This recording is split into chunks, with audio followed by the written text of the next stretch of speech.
और एक बड़ी जगह घेरी हुई है। आपको पता है कि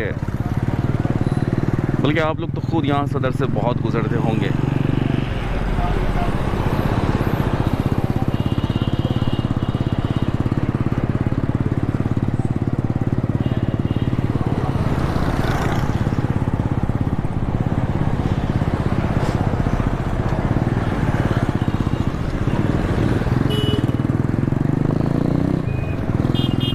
और इस वक्त हम लोग जो है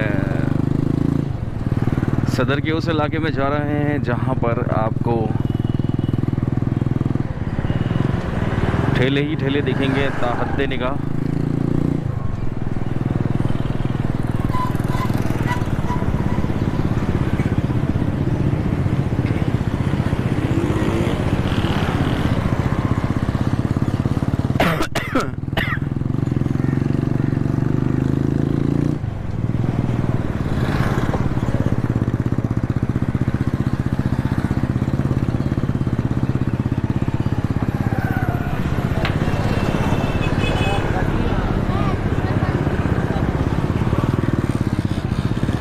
तो आप देख सकते हैं ये एक गली आ रही है और ये जो है ठेलों के बाइस बिल्कुल ब्लॉक हो चुकी है और ये है मेन रोड।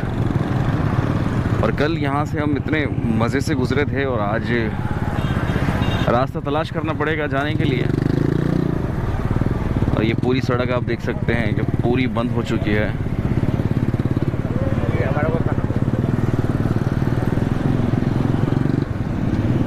लेकिन होशियार खड़े हुए हैं, अगर कोई आया तो फिर से भाग लेंगे, क्योंकि ये जो पूरी सड़क थी पूरी बंद होती है। लेकिन आज यहाँ पर नहीं है, साइडों में दबा के ठेले खड़े किए हुए हैं, क्योंकि जी यहाँ पर दोबारा हमला हो सकता है। ये तो हमला ही कहेंगे, लेकिन बहुत ज़बरदस्त काम किया था इंतज़ामिया की जानिब से, बहुत कड़ी निगरानी रखी हुई थी। लेकिन उन्हें और भी काम है, सिर्फ यही काम नहीं है कि बार बार आएँ और ठेले हटाएं और फिर जाएं, फिर ठेले हटाएं, फिर जाएं।